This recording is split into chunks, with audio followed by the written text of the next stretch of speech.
श्रीगंगानगर जिले के गांव 10 सरकारी का इतिहास अपने आप में अलग ही है। आजादी से पहले यह क्षेत्र सुनसान था।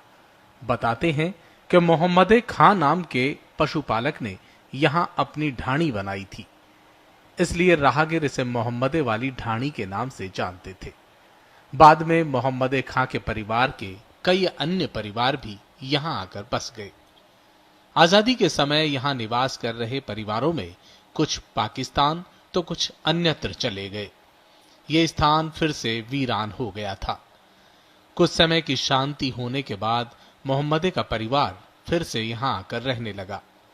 उनके साथ गजन सिंह, लिच्छी राम, तुलसा राम, भैरा राम, सांवला राम बावरी के परिवार भी यहां बस गए।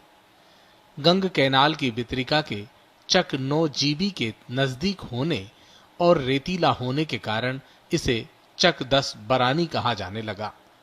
साथ साथ सरकारी रकबा में बसा होने से इसे 10 सरकारी भी कहने लगे। टिब्बे दे उत्ते बैठे सा, टिब्बे तो इत्थे आए, एक नींदर दा घर, एक बिस्काई दा घर आले दा, एक जी दा, एक नींदर दा, एक इत्थे लाडू बोरगा से ओदा, और कोई नहीं से थे। 10 बरानी सी। इधर से आए पानी लियाते सा 12 दे विचों, 12 की डिग्गी चों। ग्रामीणों का मुख्य पेशा खेती और पशुपालन कर दूध विक्रय का है। बरानी क्षेत्र होने से पीने का पानी सिर पर या ऊंटों पर लदी चौखट से 5-7 किलोमीटर दूर गंग कैनाल एरिया से लाना पड़ता था। साल 1960 के बाद सरकार द्वारा इस क्षेत्र में भूमि आवंटन की गई। साल 1971 में संगीताब वितरिका नहर बना देने से सिंचाई सुविधा के साथ साथ सरकारी रिकॉर्ड में गांव का नाम 10 सरकारी लिखा जाने लगा। सिंचाई सुविधा मिलने से खेती में सुधार हुआ।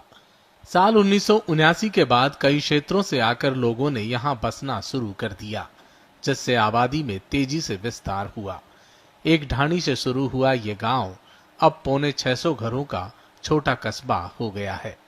की कोनी होता की कोनी अगला एक संगीत कने उठ गया, उठे आगे अया 8 में होता मियाँ इस साइड गए, उला मल्ला मचा दिया। संगीत उठ गया, बैठो आगे घरे आगे बस बैठ गया। आगे पत्ता आ गया नांगने तो पानी जामता घड़िया उठा पर 10-10 लाद गए पानी अठे अंधकार चलता निरा दिहाड़ियां कर गए। कोई नहरड़ी आई है तो 10 सरदानियां होने लगा। 10 सरकारी गांव पहले 7 जीबी ग्राम पंचायत में शामिल था, जिसकी दूरी पंचायत मुख्यालय से 8 से 10 किलोमीटर होने से विकास में पिछड़ता जा रहा था। गांव के मनीराम खिलेरी ने पहली बार सरपंच का चुनाव लड़ा और ग्राम पंचायत 7 जीबी के सरपंच बने। गांव में पहली बार आई सरपंची का कार्यकाल भी 1981 से 87 तक यानी 7 साल रहा। इस गांव में 1985 तक सड़क, बिजली, पेयजल, चिकित्सा जैसी कोई सुविधा नहीं थी। गांव उस समय सूरतगढ़ विधानसभा क्षेत्र में शामिल था।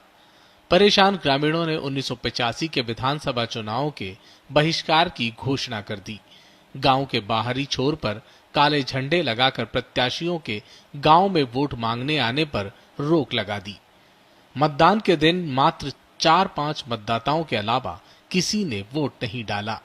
उस समय चुनाव जीतने के बाद विधायक हंसराज मिड्डा ने अपने कार्यकाल में गांव में बिजली और वाटर वर्क्स स्वीकृत करवाए। तो हमारा गांव आज़ादी के समय से बसा हुआ गांव है, काफ़ी बड़ा और सभी जातियों धर्मों से सम्मोहित गांव है हमारा। अब इतना बड़ा गांव होने के बावजूद भी हमारे गांव में अभी भी मूलभूत सुविधाओं का जो है वो टोटा है। हमारे गांव में जो वाटर वर्क्स के बीच में हम खड़े हैं, वाटर वर्क्स में पिछले 8 वर्ष से जो दयनीय स्थिति है और इसका दूषित पानी जो हमारे गांववासी जहाँ से पीते हैं। आगे बात की जाए तो स्वास्थ्य सेवाओं के संबंध में हमारे स्वास्थ्य सुविधाएं जो है न के बराबर है, मात्र 1 एनएम बैठती है और किसी प्रकार का यहाँ भवन या अन्य प्रकार की सुविधाएं उपलब्ध नहीं है। पशु क्षेत्र की बात करें तो हमारे गांव के अंदर हर दिन प्रतिदिन औसतन 25 से 30 कुंटल दूध का उत्पादन होता है और इतना दूध का उत्पादन होने के बावजूद 25-30 हजार पशुओं की हमारे यहाँ संख्या है लेकिन सरकार की तरफ से, प्रशासन की तरफ से, पशुपालन विभाग की अभी तक हमारे यहाँ टीकाकरण तक की कोई भी सुविधा उपलब्ध नहीं है। एक मात्र गांव के बीच में विद्यालय है जो 12वीं तक का है। छात्रों के अनुपात में देखते हुए वहाँ बहुत सी कमरों की बहुत कमियां हैं, उसकी चारदीवारी नहीं है। तो इसलिए जो मूलभूत सुविधाएं हैं उससे हमारा गांव पूरी तरह से वंचित है। और हमारे गांव की महिलाओं को, बच्चों को, जो यहाँ से जैसर हमारा नजदीकी केंद्र है वो 15 से 20 किलोमीटर दायरे में पड़ता है। और गरीब जनता को ध्यान में रखते हुए हमें किसी प्रकार की जो मूलभूत सुविधाएं हैं उनका सदुपयोग, उसका सहारा हमें नहीं मिल पा रहा है। हमें सरकार को, प्रशासन को पत्रिका के माध्यम से आगाह करना चाहेंगे कि हमारी तरफ सरकार ध्यान देवे। साल 1995 में पंचायतों के परिसीमन होने से गांव को अलग पंचायत का दर्जा मिला और ये गांव पंचायत मुख्यालय बनाया गया। पंचायत मुख्यालय होने से गांव में विकास ने गति पकड़ी। साल 1997 में अनूपगढ़ सूरतगढ़ मुख्य सड़क को जोड़ने वाली 5 किलोमीटर लिंक सड़क को डामरीकृत कर देने से ग्रामीणों का आवागमन भी आसान हो गया। अब गांव में सुविधाएं तो बढ़ी है, लेकिन समस्याएं भी भरमार है। पशु प्रधान गांव होने के बावजूद पशु चिकित्सालय नहीं है। वाटर वर्क्स क्षतिग्रस्त और खस्ता हालत के साथ साथ वर्तमान जनसंख्या के लिए पर्याप्त नहीं है। उप स्वास्थ्य केंद्र का भवन नाकारा होने से सामुदायिक भवन में केंद्र का संचालन करना पड़ रहा है। गांव में राष्ट्रीयकृत बैंक का एटीएम भी नहीं है।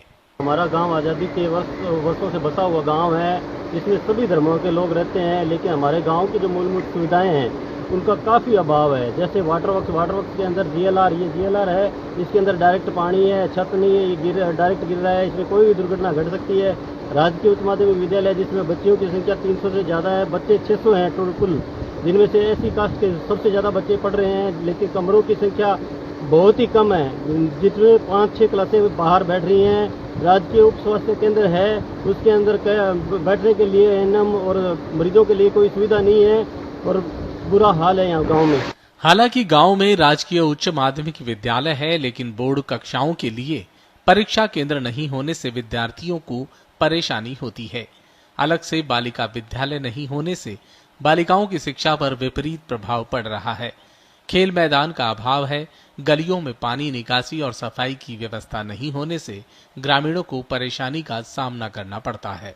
ये जो 10 सरकारी गांव है, काफ़ी पुराना गांव है, आज़ादी से पहले का बसा हुआ है और इसमें अभी मूलभूत जो सुविधाएं हैं उनका अभी भी अभाव है। विकास कार्य तो काफ़ी हुए हैं, लेकिन जैसे अभी वाटर वर्क्स की जो समस्या है मूल रूप से इसका नवीनीकरण किया जाना है और ओवरहेड टैंक बन जाए तो आबादी यहाँ काफ़ी है, इसका सुधार हो जाना चाहिए। और एक प्राथमिक उप स्वास्थ्य केंद्र है, उसकी बिल्डिंग भी जर्जर है और वो बिल्डिंग अगर नहीं बन जाए और यहाँ स्वास्थ्य केंद्र उसको क्रमोन्नत कर दिया जाए तो आबादी के हिसाब से ये अच्छा रहेगा।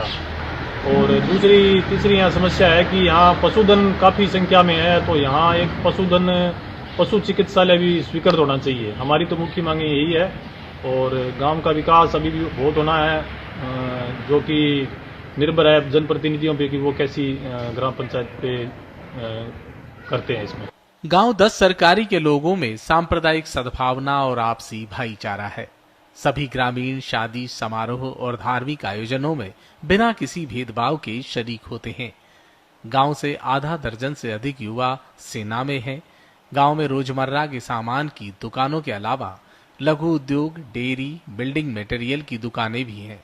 गांव में उच्च माध्यमिक और प्राथमिक विद्यालय हैं। गांव के युवा कुश्ती, वॉलीबॉल, कबड्डी और क्रिकेट खेल में रुचि लेते हैं।